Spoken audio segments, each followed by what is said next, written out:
PlannualGiving. We're very excited to have Ray Watts and Patience Boudreau from the University of Redlands here with us today to share their PlannualGiving story of success.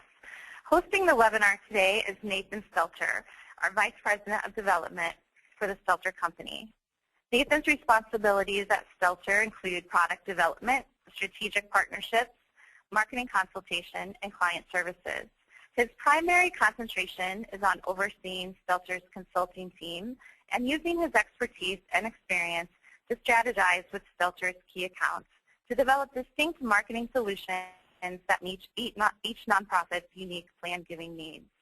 Nathan is the past board member of the National Capital Gift Planning Council in Washington, D.C. He is also a current member of the Partnership for Philanthropic Planning and also the Mid-Iowa Plan Giving Council. He's a graduate of the University of Iowa and has a BBA degree in marketing. Welcome, Nathan, and I'm going to pass it over to you now. Thanks, Jen, and thank you to everyone joining us today. Very excited for the next 45 minutes to an hour with our guest presenters, Ray and Patience. We first began working with the University of Redlands quite a few years ago and have worked with them as what we call multi-channel client, an organization that understands the importance and utilizes the different tools and channels and mediums to connect with their donors around plan giving, and was fortunate just this past fall to be out at the National Plan Giving Conference in Anaheim and hear them give this exact presentation to a standing room-only crowd, and was immediately impressed with what they were sharing and what they were doing at their organization, and thought it would be a terrific thing to share with a larger audience than the 100 or so folks that was in that room that day. And that is evidenced by the over 1,000 people that have signed up for the webinar this morning. So very excited to introduce you to a couple speakers. Ray Watts is actually the Associate Vice President at University of Redlands.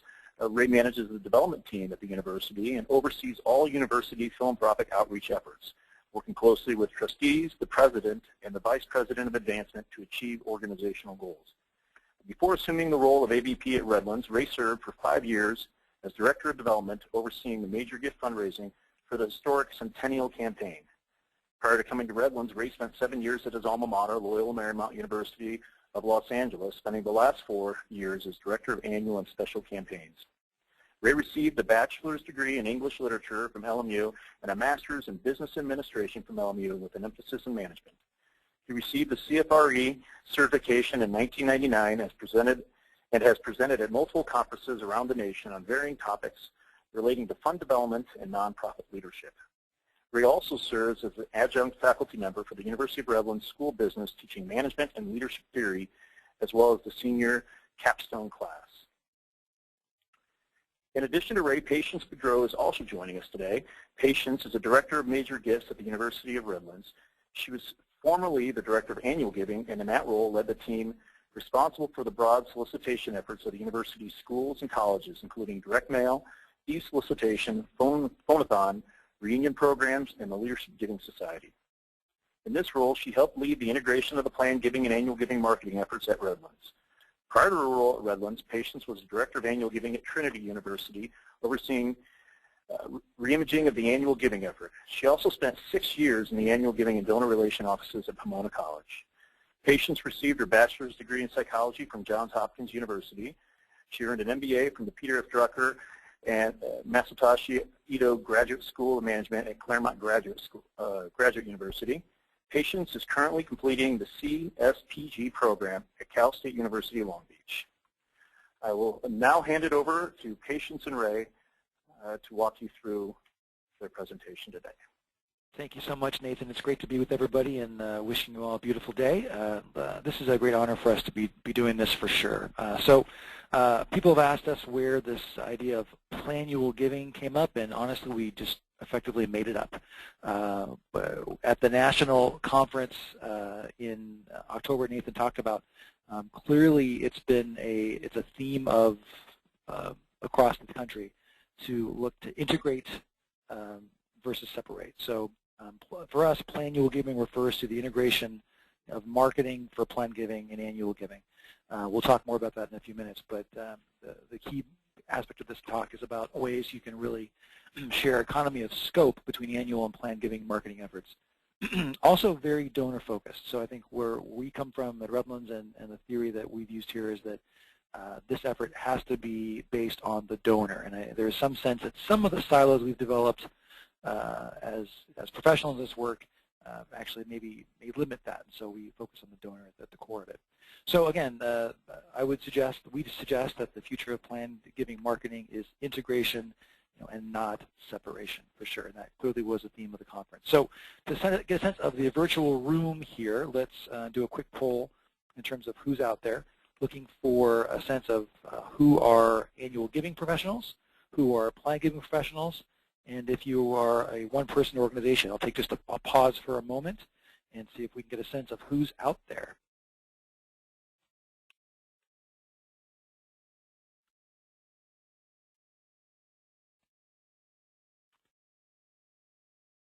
And we'll just hold for another few seconds while we get a sense of what's happening out there across this country from sea to shining sea.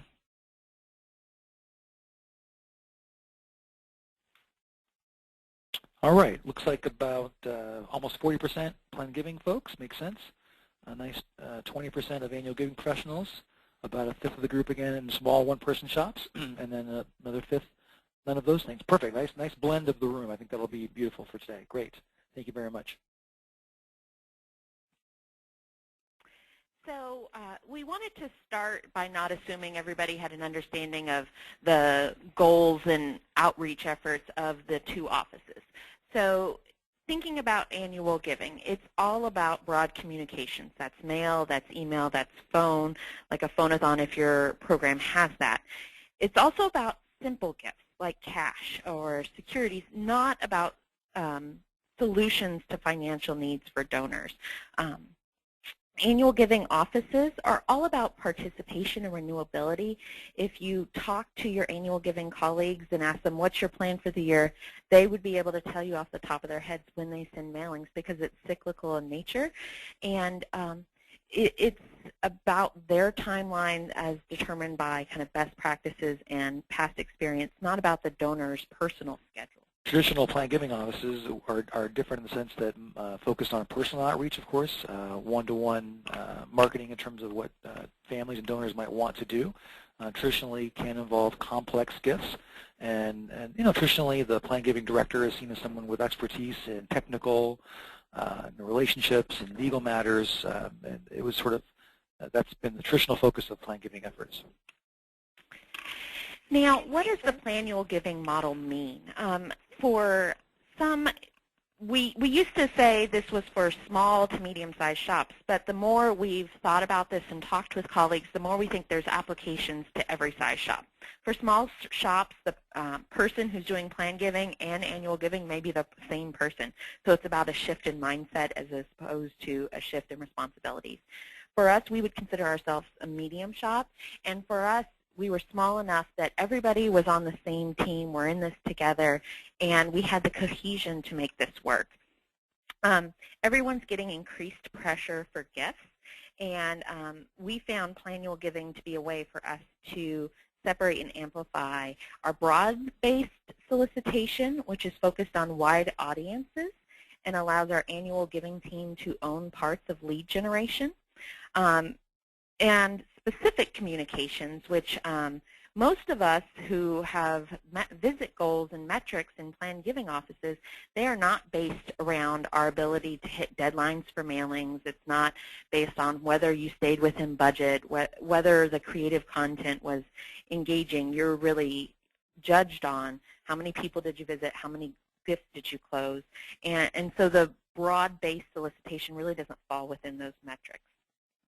Time for another quick poll, again, the sense of who's out there. So again, at a basic level, we're suggesting that an integration of the marketing and the efforts across makes the most sense. So just get a sense of who's out there. Would you consider your plan giving approach at this point integrated, where you're doing things like this and across the philanthropy efforts? Would you consider it more traditional, which is fine too, in terms of maybe one person or a team that's really plan giving focused and not reaching across? would you call yourself a startup in terms of getting this program started?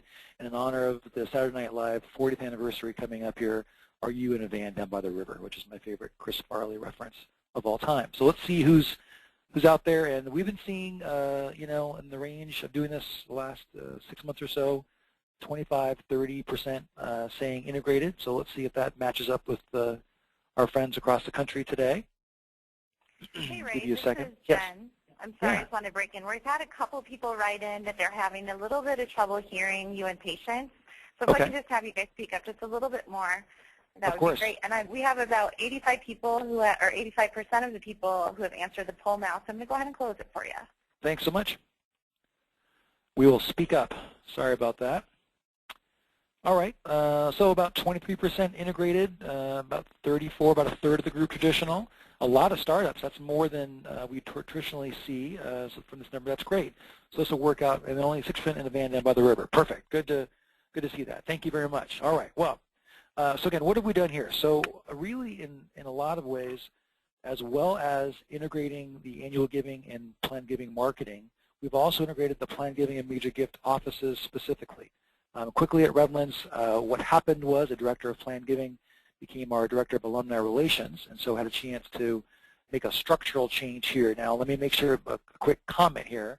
I am not suggesting everyone should go out and get rid of the director of planned giving box in your org charts. I'm not saying that. However, at Redlands, the way it worked out here, that move allowed us to actually integrate planned giving throughout philanthropy. A wonderful friend of mine was in that role, and an expert in many ways, but it was a chance for us to get out of a siloed approach and integrate across the team. So now I think many more folks on our team have a sense of what planned giving can do, how it amplifies gifts, and how it amplifies philanthropy. So there's the current model you're seeing of our structure. So again, I got some feedback from the national conference that I was suggesting we get rid of all directors of planned giving, and that is not at all what I'm suggesting. Another part of our shift to implement planned giving at Redlands was that we transferred the marketing effort to the director of annual giving. And this wasn't just about more email and mail. This was really a shift in segmenting philosophy for us. If we were doing a mailing to people for the Redlands Fund that were over 70 years old, we were going to include a segment that talked about IRA rollover, whereas in the past we wouldn't have talked about something like that because as an annual giving person, I might not have been aware of the details and the opportunity there. Many of us have heard from a prospect, I only hear from you when you want money, or we've learned that our piece, either in annual giving or in planned giving, dropped the same week as a piece from the opposite office. And I can tell you that with the shift we've made here at Redlands, that doesn't happen. I would just, as patients change the slides, I would just suggest to you too that this is where, back to the slide about annual and planned giving specifically, that this is where the economy of scope comes into play. That in general, the folks that are the best at specific planned giving, expertise on legal matters and complex gifts, may not necessarily be the best broad marketers. Even with a Stelter company helping us, I think we were seeing limited success in having that person, or even me in some ways, play that chief marketer role. And so this is where I think the economy of scope, having a director of annual giving, a great one, oversee all of the marketing efforts, integrated fashion, has made a huge difference for us. Right. And we actually look to data, which annual giving professionals tend to do to help kind of support our concept that planned giving and annual giving are marketing to many of the same people. So this is real data. We did some prospect analysis through Target Analytics, which is a division of Blackbaud. And one of the things that we asked for as a part of this was annual giving likelihood scores, planned giving likelihood scores for both bequests, annuities, charitable remainder trusts, and major gift likelihood scores. So when we look at these scores for annual giving, our most likely people who are 70% or more likely to make a gift this year, and then look at how does that overlap with our bequest likelihood, we see that 78% of people are very likely to make both types of gifts.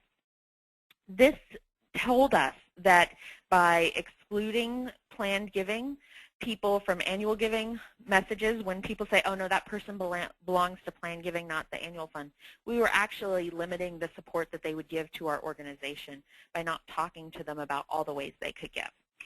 Our annuity scores showed very similar things. There was a 61% overlap here, and this told us that there was an opportunity, if we educated our annual giving colleagues a bit more, that they could play a role in really cultivating planned giving prospects by understanding why was there such a similarity between the two populations in overlap. And it required us to interact with our colleagues across both offices to help them understand what the annual giving cycle looks like, what did that mean if we were integrating them, but then also what types of prospects are good in planned giving prospects, what types of things do they respond to story-wise, what prompts them to make their gifts, so that we could tailor our annual giving message to have those types of stories. All right, so a few seconds here about some tactics and then the strategy that's undergirding those tactics. So again, I would suggest that however you do this in your organization, the metrics for both major gifts, principal gifts, and annual gifts should incorporate credit for planned giving success. I've seen this a lot recently, people looking for ways to do this the best. And I just saw something recently, I forget what it was this week, talked about really pondering not doing dollar goals for planned giving officers, whether it's specifically just in terms of the unique timing of gifts like that. But so we've tried to just here at Redlands, tried to make sure that everybody is in the conversation on planned giving. And so if it's not part of your job and part of your duties, we won't do it. That's how people are. So the major gift officers have metrics about, well, actually closing annual gifts and planned gifts. The annual giving officers have metrics about new leads and securing leads for planned giving. So we've tried to really build it across all the platforms without overdoing it. Now, the undergirding strategy behind all of this, and I'll give a reference to a book I read 20 years ago, and it's been great for me and I think for the team here. It's a book called The Artful Journey by a man named Bill Sturdivant, and it's a free plug. I'm not getting a piece of anything here, but that book has really focused the way I do this work, and I think the teams that I work with have done the work. Bill in that book talked a lot about a very simple model of philanthropy. People would make annual gifts for today that would be, we'll call them X amount, and he uses the phrase commensurate with ability. I like that phrase. So for some, it's $1,000. For some, it's $10,000. For some, it's more. It's with ability. And so a special gift for consider a major gift might be 10 to 20x. So if it were 1,000, maybe we're talking about $10 to $20,000 now. Something unique, special to start. Here would be a new endowment, but it could be a capital project. It could be something that's not necessarily checkbook giving, but it's more special-based giving. And the third, he called it ultimate giving, but we use deferred legacy. You can use whatever you wish, but it's the longer-term piece. So traditional planned giving here, wills, trusts, bequests, gifts to pay income, all those things. What I would suggest in this slide is that, at least in our interpretation of things, that the red circle, the annual giving today circle, and the blue circle, the ultimate forever circle, we think that everyone's involved in this and we can market to everybody. So of our alumni and parent base of about 50-ish thousand, I think everybody's in play on this. I think everyone's not for the green circle. I think to give a major gift here, we think about $100,000. And how many of our constituents can do that? It's not 100%, obviously. It's maybe, I don't know, 15, 20% could do that during lifetime. And forget about will they, it's could they. And so if you think about, the work that we all do, that green circle would be smaller. I think it's the work of major gift officers and the specific focus on who knows dog names and such. But I think the red and blue circles in our work have been the ones we market broadly to. So what does this look like in practice? All of our organizations are getting more and more requests for and pressure for gifts. And we really told ourselves we can say what we're doing is working, we'll just do more of it, or you can do what we did, which was we reassessed how to maximize individual contributions and coordinate. So this is an end-of-year solicitation. It was a greeting card mailing that had 8 different segments, some for generational, kind of which decades did you graduate in, some for leadership giving, reunions. But for our leadership and oldest alumni groups, we shared a testimonial. And I think it's worth reading just because this is the kumbaya of testimonials you would want for PlannualGiving. In 2000, I made a great decision. I set up a charitable remainder trust that provides lifetime income for me and my wife. It also supports Redlands. Since then, I've continued to support U of R as a President's Circle donor and volunteer because Redlands provides many personal and intellectual growth opportunities for students. Now, this is a great testimonial because it does a lot of the things that we really wanted our PlannualGiving model to do. We wanted to highlight a holistic relationship with philanthropy for our donors, that the planned gift is not your terminal gift. It's not the last gift you give. It's a part of your giving relationship. And Frank Hungerford, who's a wonderful volunteer and donor for us, he's continued to give since he made this gift. The other goal of our PlannualGiving model is to normalize language about planned giving. We don't want the first time a donor hears about a charitable remainder trust to be when they're in front of a gift officer. We want to introduce it through mailings and communications over time so that when a gift officer asks, have you considered including the university in your will, that's not the first time that idea has been introduced. And it maybe prompts them to ask questions. They see this here from Frank, and then they maybe ask the gift officer when the person's in front of them. The other thing this exhibited for us was this was a partnership between Ray and I that, hey, let's find a testimonial that does a good job of advocating for leadership gifts for the annual fund and does a good job advocating for a planned gift. And through that conversation, we identified Frank as a wonderful advocate. Another shift that we made with this mailing was that we included on our reply device questions about planned giving. Now, most of you probably already do this, but I'm going to hazard a guess that most of you do it the way we used to, which was it was on the back of the reply device. So the only time someone saw it was if they also had to update their address, because usually you flip over your reply device to update your contact information, and oh, look, there's planned giving questions. And so we put it front and center. It was at the very top of our reply. So you saw this. It was the only section that was in color. And we also tried to use non-technical language. We wanted it to be things that they could understand without having an in-depth knowledge of planned giving. I would just chime in there that we've really taken that further, that the familiar and familial language is really critical. So there is a place, and even in this piece, you see you mentioned a charitable remainder trust.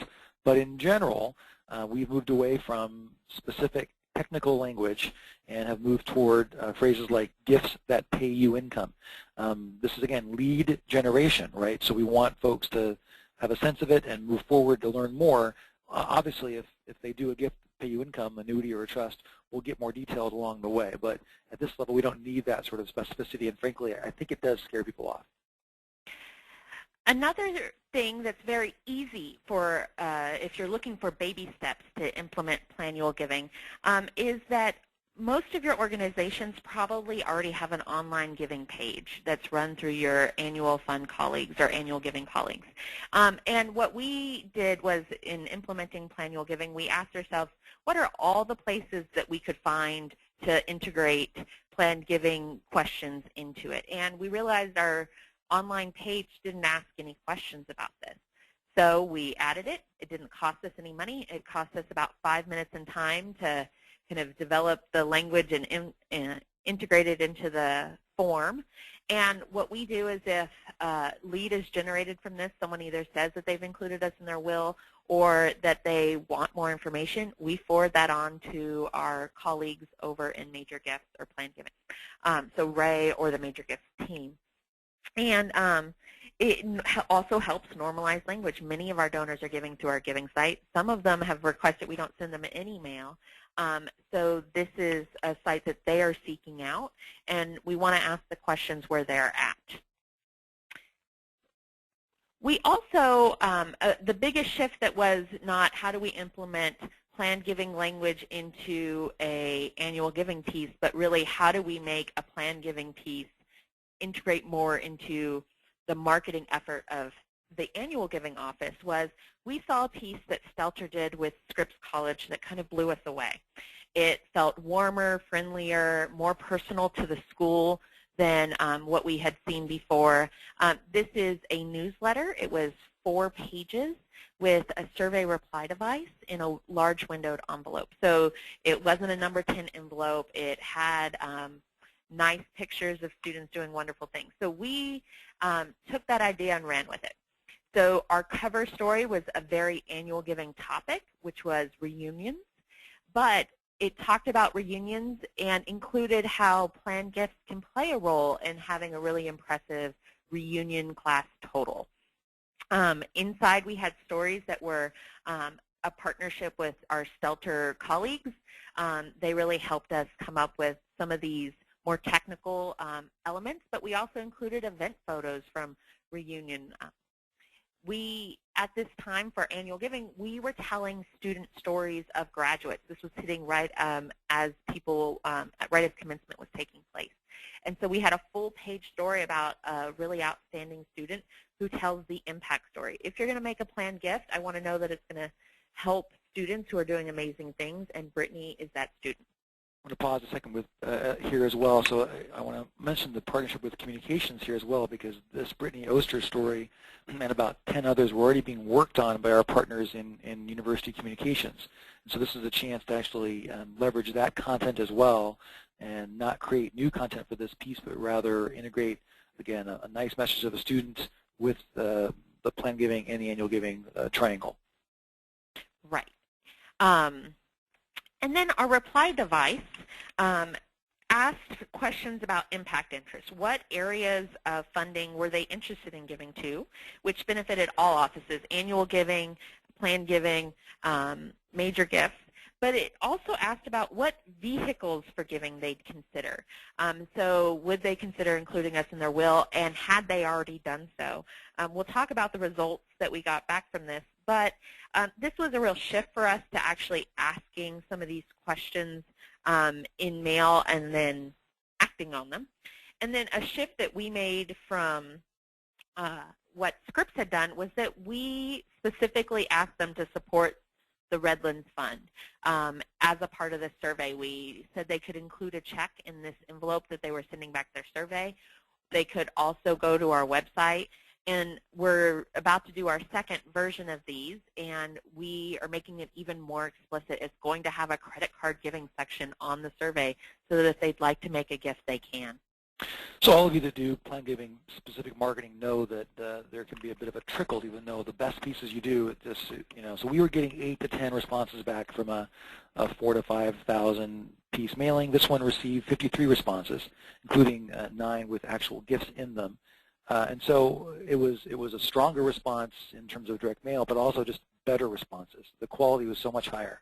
I think we felt that it was a clearer ask for the annual fund. We had segments that were matched up with the right action items. I think, again, we really liked the familial language that was part of this piece. I think we had a chance to respond to so many more people and either put them in our Legacy Society if they weren't already in there, or talk to them about specific questions on gifts. Again, if the idea is lead generation, this was, I think, arguably the most successful piece we've ever done for lead generation. And one of the my favorite stats that came out of this mailing is that of the responses, we received 13 people who told us that they had already included us in their bequest or as beneficiaries of their life insurance policies. And we did not know about this. They were not in our Kortner Giving Society. And when we digged a little further, we noticed that 9 of them were not even assigned to a gift officer. So the chances of us finding out about that were pretty low. And being able to follow up on that, get these people some interaction and really clarify what their expectations were for those gifts has helped us. increase some of those gifts in some ways. There are other plannual giving ideas that individual organizations can and should consider. Consecutive Years Donor Societies is an annual giving program often that's in partnership with donor relations. For us, we have never had one of these before, and we are actively implementing it with a launch in July of this year. We all know kind of intuitively and through data that our most likely plan giving donors are most consistent annual donors, and we're trying to find ways to incentivize people to really value and take pride in their consistency as donors to the university. We already have a leadership giving society for our higher gifts to the annual fund, and this is a way for us to start stewarding some other people in a holistic manner. We also train our volunteers to understand what cues for plannual giving are, or for planned giving are. So Frank Hungerford, who gave the testimonial earlier, is a good example. He's on our President Circle Leadership Committee, which is leadership donors who reach out to peers and ask them to join them with high-level gifts. One of the things we have been teaching that group is, you know, if you're talking to someone and they say, oh, I just can't make a gift right now because I'm trying to offload this property, and that maybe there are opportunities that the university can help them with that. And we don't instruct our volunteers to negotiate planned gifts on our behalf. What we do is say, bring those leads back and let's find a solution for them. And really, they are now helping with lead generation. We also have implemented a phone-a-thon ask. So as a part of the caller updating someone's contact information, they also ask, have you included the university in your will? If the answer is yes, they say, thank you so much, that's wonderful, and they provide that lead to, they note that, and we can look them up after the calling session to see, are they in the society, should we be following up with them? If they say no, then the student asks, would you like information on how to do that? Just two simple questions that also help towards normalizing the language, making people familiar with some plan giving language. We do it for all people, no matter how young or old you are, so that we can start early, start often in sharing news about this. We also have legacy annual fund gifts. We've had a few people who are so passionate about their annual support that when they've considered their legacy plans for the university, they've actually left funds so that they have an annual gift to the Redlands Fund even after they've passed. This is a little unusual, but it's also it's telling us that in some classes we've done a very good job of making consistency really important and valued within that class, and that can only help our effort. I would just chime in there that it sort of changes the thinking around philanthropy. If you think about annual giving as basically a virtual endowment, right? If you decide that a $1,000 gift is like having a $20,000 endowment that perpetually kicks off a spending rate. And so I think this is sort of the idea here, whether it's specific or not, that the annual giving and the long-term support, they're not separate. They can be linked together for sure. I'll jump into this last bullet, recognition of aspirational behaviors. What does that mean? Well, it means that in terms of running even the advancement events that we do, we've decided that let's try to really recognize and showcase aspirational behaviors for other alums, donors, and friends. So, for example, we had an event last week in San Diego. We took our president and first lady out to sort of introduce them to the community and begin a platform for our campaign, of course. And at that event, people wore name tags, and the ribbons they had showed their behavior. So a trustee had a ribbon, said trustee. Our President Circle $1,000 Leadership Club members had that ribbon, and our Courtner Society Legacy Group had a ribbon. I happen to have one on my name tag as a small provision in our long-term plans, and I was talking to an alum from the 60s, and he asked what that ribbon was. I said, well, it's for our long-term donors and our legacy donors. And he said, well, listen, you've been in my will longer than you've been alive, talking to me. And I said, well, gosh, we don't know that, I guess. And he said, well, I guess you don't. What do you want it to do? And he said, well, I'll have an endowed scholarship. And so again, from that dialogue, I'll go see him, and we'll talk about what he wants to do and how he wants to accomplish it. And we have seen that when we know if we're in someone's plans, we've seen some success in increasing shares and having them, we can award that scholarship maybe even early with virtual money that we already give away and steward them beautifully while they're alive. And so I think we can do some things with that relationship during life. If we hadn't done the ribbons at the event, an alumni relations event, it wouldn't have ever been talked about or seen. And that really is an example of the communication that is required to make PlannualGiving work. We didn't just have Ray as our kind of planned giving lead within Major Gifts talking to me, the Director of Annual Giving, about planned gifts. We are trying to create a greater awareness throughout the division of planned giving and the role it plays here at our institution, and that message has gotten to our alumni relations and event colleagues, and they've partnered with us to make it happen. Just to follow that note up, I think, obviously these webinars that Stelter puts on are great. We happen to be PG Calc clients, but Crescendo also does these as well. They provide these great webinars and educational opportunities for the whole team to learn about planned giving and philanthropy. And so I think where you can, I would do that. All right, so it's not all unicorns and rainbows, I would suggest. So what are the challenges of this idea? Well, a couple. Without longitudinal and long-term focused leadership, this does not work.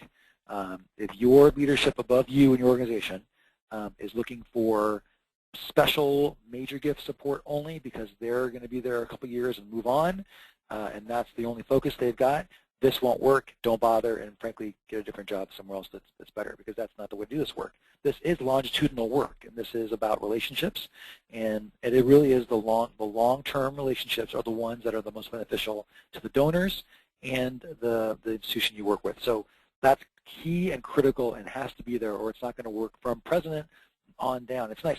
Our president has been using phrases like, how do you see Redlands as part of your family? I mean, and so that same familial idea he's using as well in his work with high-end donors. Budget. We're in the champion phase of a comprehensive campaign, so I do have a little bit of money to spend, and I'm spending it on things like this to try to find new leads. And so this is exactly where we are in our journey. Yes, patience. I do want to point out here for both the annual giving people and the planned giving people that this is not, oh good, we get to move the marketing to annual giving and now we can spend the money that we had budgeted within planned giving on more travel and more activities there. No, this is a partnership of thinking how do we use these budget dollars to kind of benefit both offices or expand the effort for both. Right. A couple last things.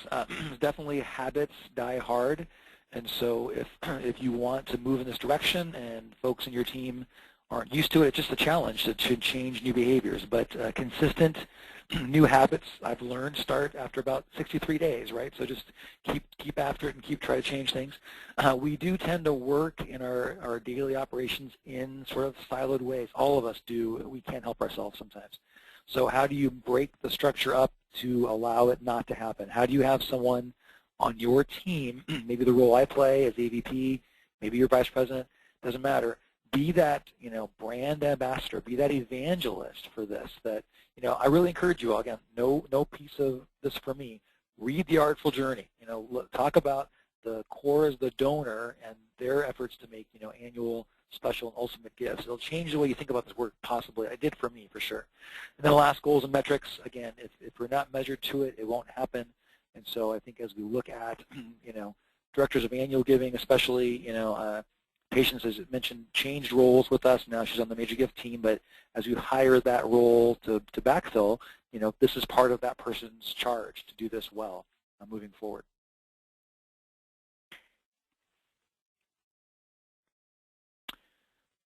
All right, I think that is the majority of our content, and now we're going to turn it back, I think, to Nathan for a little bit, and then open up the best parts, some conversation. Thanks, Ray and Patience, and I want to get to the questions quickly. We've had a lot of great questions coming in here during the webinar, but I want to thank you once again for sharing this. I thought it was a great discussion and presentation in Anaheim, and equally think it was terrific today. So many good things to come from that, and it's evidenced by all the different questions that have popped up too.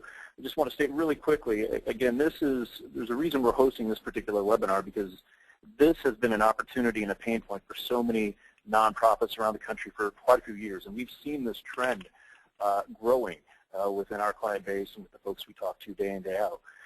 It's a tough thing, obviously. There's a lot of moving pieces to it, and so there has to be commitment from the top down, obviously.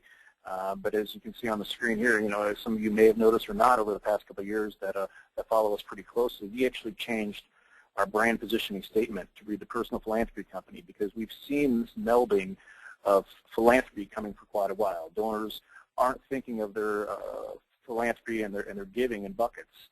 They're not thinking it's time for my planned gift, it's time for my major gift, it's time for my annual or my campaign gift.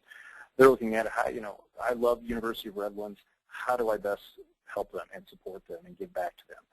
And that's why I think something like this is so important for all the different types of shops across the country, small, big, 1 person, 10 person. So I really do appreciate the time and insight today. And I'm going to hand it over to Jen. She is more experienced in this than I am, to facilitate all the different questions coming through and be able to start going through those with the remaining 17 minutes we have left. Thank you. Sure. Thanks, Nathan, and thanks, Ray and Patience. We do have a lot of questions coming in. We have a group that have been around kind of the case study that you showed. Nathan, I don't know if you can back up to the sample mailing that Patience and Ray talked about. Some of the questions around that, maybe you guys can work together to answer. We have people wondering, how was that mailing segmented? What age groups did you send it to? You talked about how it was the best response ever. People are curious about the mail list size. Do you know what the percentage of response rate was? And then finally, what do you guys think was so special maybe about the ask that resulted in that great response? Okay, that's a lot of questions, but we think we have answers to all of them.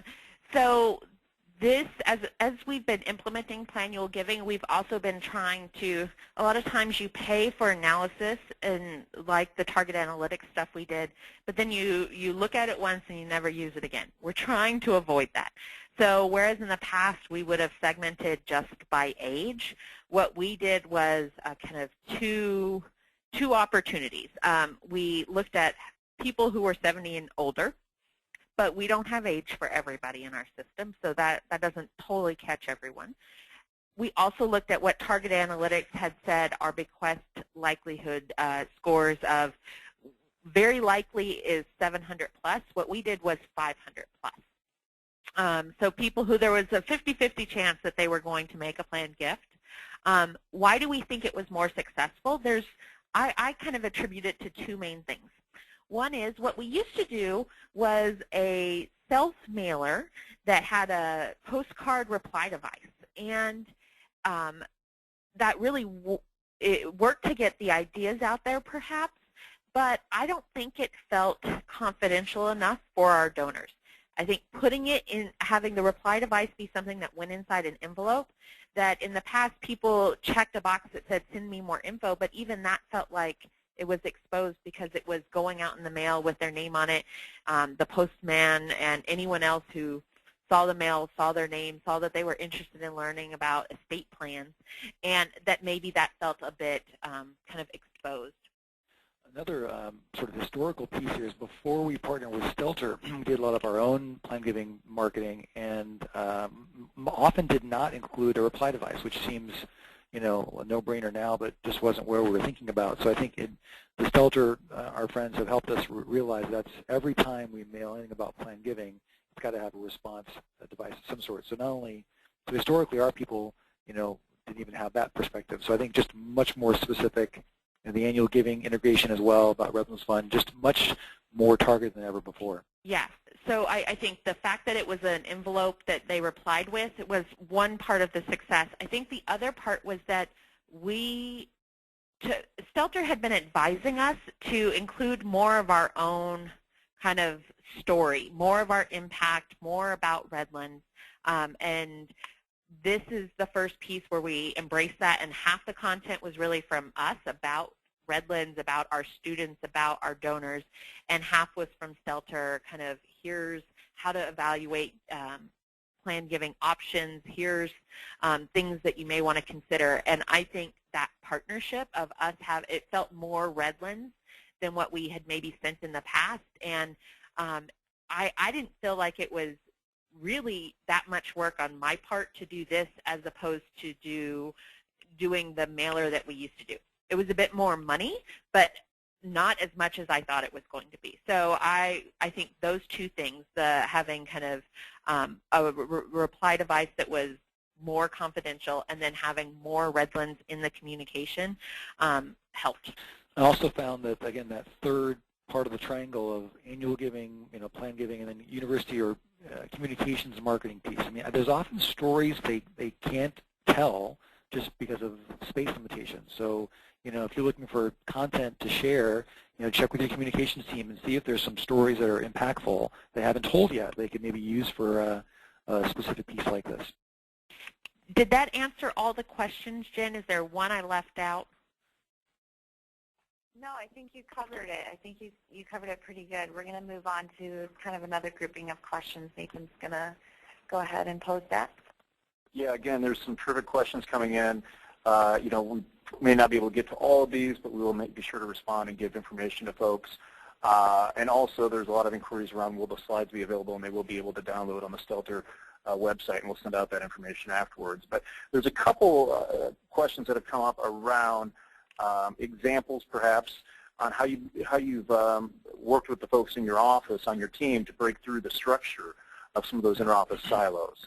And if there's any best practices, if you're things that you'd avoid potentially doing, because not causing interruptions and wanting to figure out how to best maximize some of those folks. And that's a couple levels there. So at one level, I mean, Redlands, by our size and nature, wasn't the most siloed place before anyway. So I think our changes to make, impactful change were still moderate. That's the good thing. But we've been talking to folks, all around the country on this, and places of all sizes. And, it's interesting that there are some large organizations that are moving this direction pretty swiftly and easily, and some small ones that can't. So I think in terms of, it's not about size, it's about a desire to change.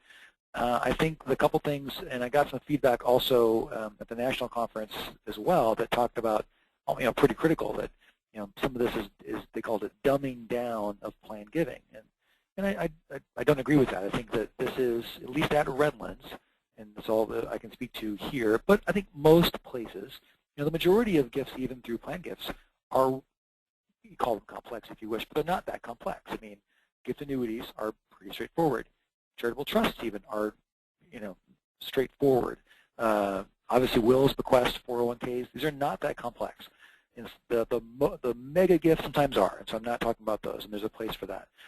So I think what we've tried to do, though, is really market more broadly, and that's not dumbing anything down. It's just really getting the word out to more people about that they could be philanthropists, and that's the key piece here. So for us, when the director of plan giving change happened, it just made sense to really integrate plan giving to everybody's portfolio, and I believe in it and the work that I do. So part of it is being an evangelist here in the office about why it matters and having everyone get on board, hiring patients. She believed it too, and so that's all worked. But I think it's going to depend, at a larger organization where maybe, a state university, for example, where annual giving is, a centralized function, and, you have DODs and schools. This is more complex. I understand that it is. I'm not suggesting that it's simple. But I think, with the right director of annual giving at a place and the right dean/DOD in a unit, I think it's all still in play. I think it has to be, that's going to be someone in that has to be a change agent to move things forward. And again, think long term. If it does not work when you're really focusing things, 18 months away, and that's all you're worried about. It just doesn't make any sense if that's the case we're thinking about. And I think, I'm sorry, connecting with what you just said about the long term, we do have a question that's asking if you can talk a little bit more about your timeline for the implementation of this PlannualGiving model. Kind of when did you start? Where are you now? Where do you see yourself going? Yeah, I think we started with Patients is Higher 2 years ago as Director of Annual Giving. I think now we're in phase 2 as she's now transitioned out of that job. I need to find someone that believes in this also and is willing to partner with me as she has done. We're all in, and I think under my leadership here on this team, we're not going to go back. So I, in fact, try to make it bigger and broader in patients. You know, when Nathan asked the question, I really kind of thought about that from the perspective of if I'm a PlanGiving person and I want to have this conversation with my annual giving colleagues to try and get them on board, I think from the annual giving perspective, the things that Ray did that really made this attractive for me as an annual giving director were that he really came to me as the expert on marketing and said, we're doing marketing for PlanGiving. I know we've had some times where the right hand and the left hand weren't necessarily talking about who was sending mailings when. We have a budget for this. I'm willing to provide training so that you feel competent in talking about these topics. Is there capacity within your group to maybe partner with us on the marketing of PlanGiving? That really it was him saying, these are all the reasons I think there's an opportunity here. Here's what I can bring to the table to help make this happen. What do you need from the annual giving perspective to make this happen? As an annual giving person, if I wanted to make something like this successful and I didn't have it already, how would I approach my PlanGiving colleagues? I would really approach them from kind of a perspective of, you know, we do a lot of marketing. I know that we've had a challenge with overlapping mailings, and I want to understand what your schedule is. I want to understand PlanGiving so that I can look for opportunities to use similar messaging in our annual giving pieces so that donors and prospects are getting a consistent message across communication.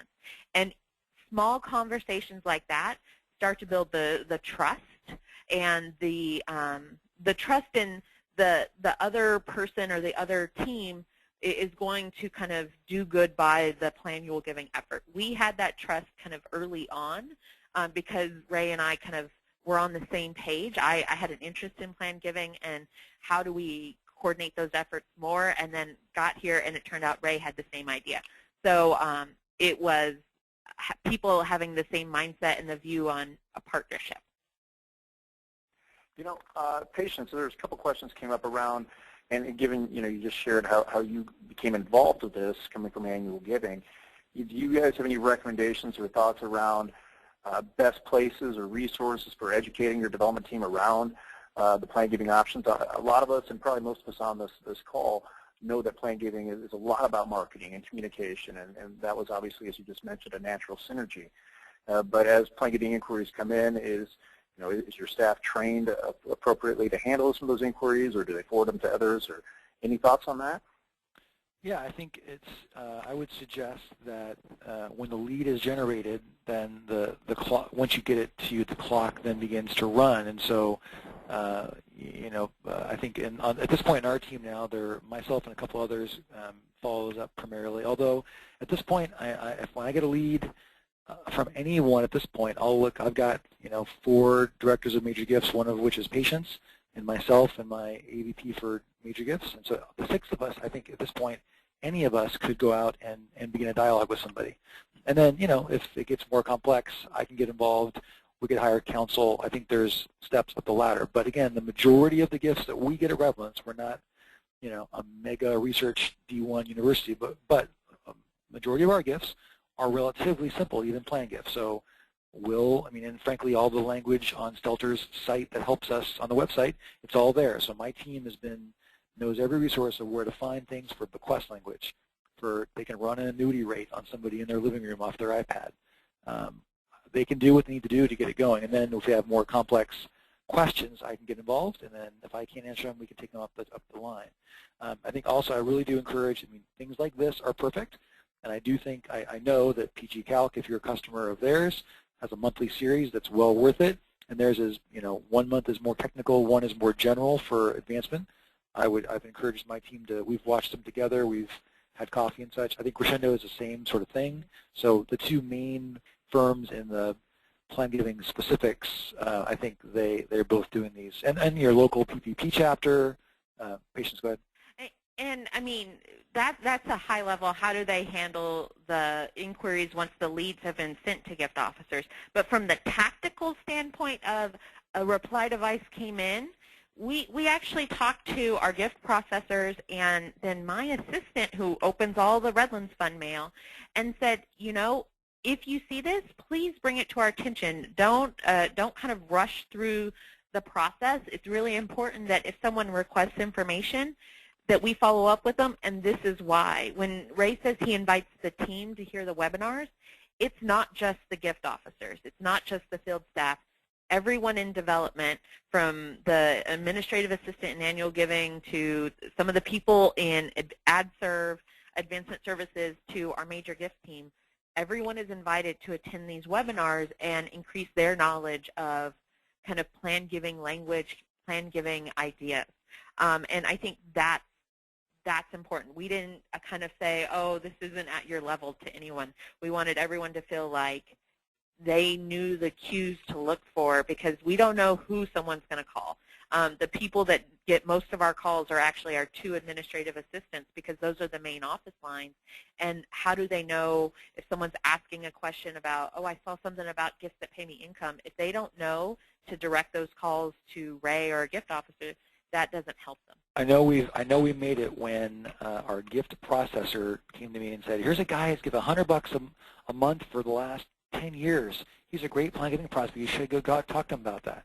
And then she understood now that the frequency of giving is probably the biggest barometer of future plan gifts, and saw this specific credit card monthly gift and informed us about it. So I think that was my moment of aha, that people are getting it across the whole platform. Okay, we have time for maybe just one more question. We have had a couple questions come in about how you decide on the content of your pieces. Mm-hmm. One is around, they noticed that you used a testimonial of a recent grad in your newsletter, and comparing that result-wise against a feature article maybe on an older couple who tells about why they decided mm-hmm. to do a planned gift. Do you guys have thoughts around which way is more successful?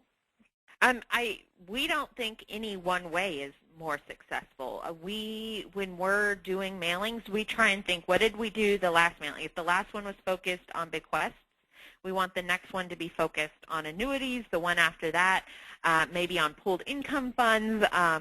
The newsletter that we are working on now, we just had our largest gift in our history, and we're really featuring that as the cover story because it's been big news on campus, and people have been very inspired by this gift.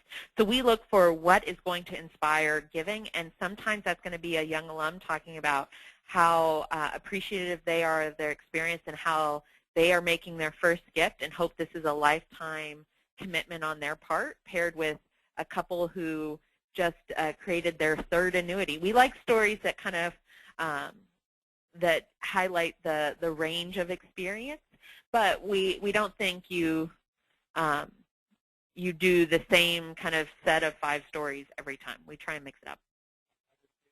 Great. Okay, I'm going to have to go ahead and stop. Oh, go ahead. Oh, just last note on that. I had on mute like a ding-dong. I think I'm a little tired myself of the older donor stories, just from 20 years of the field. I think that there's a space now that's about maybe younger, maybe impact stories. So that's just my bias. Patience is totally right. We blend it, but I do think that maybe the future of this marketing, at least for us, I think is around younger faces and stories of impact more than the older stories. Go ahead. Thanks, Jen. Ray, and I just wanted to piggyback on that last point, too, because I think it's an important point before we let everybody go and give next steps as far as information is concerned.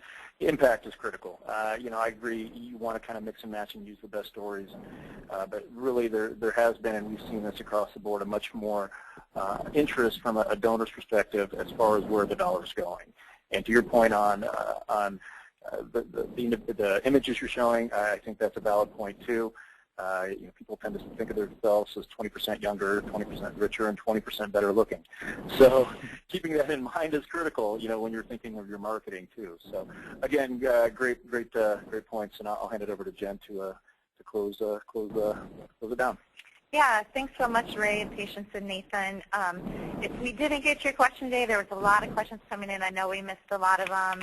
Or if you think of something after that you really would like an answer to, contact information is on your screen right now. Feel free to reach out to Ray, Patience, or Nathan with your questions. Also, if you have any questions about how Stelter can partner with your nonprofit, you can contact Nathan. His information is there. Now, one of the most common questions that we got throughout the presentation is, can I have the slides? Can I see the recording? And the answer is yes, absolutely. As an industry leader in the plan giving marketing arena, Stelter is committed to providing these solutions and education to you for your marketing needs. We were happy to provide this complimentary webinar, and we will also be making the recording and the slides available for you to access. So in a few days, you're going to be receiving an email from me to instruct you when the materials are available. They will be available on our website. You'll be able to watch the recording again, and you'll be able to download the handout slides. So look for that in a couple days. They'll definitely be available on our website by Monday, and I will be sending you a link as to where you can find those. Finally, thank you so much to the close to 800 people who logged in today to listen to this PlannualGiving webinar. We really appreciate your participation, and we appreciate Ray and Patience's time today as they share their success stories with everyone. And we will be talking to you all again real soon. Have a good afternoon.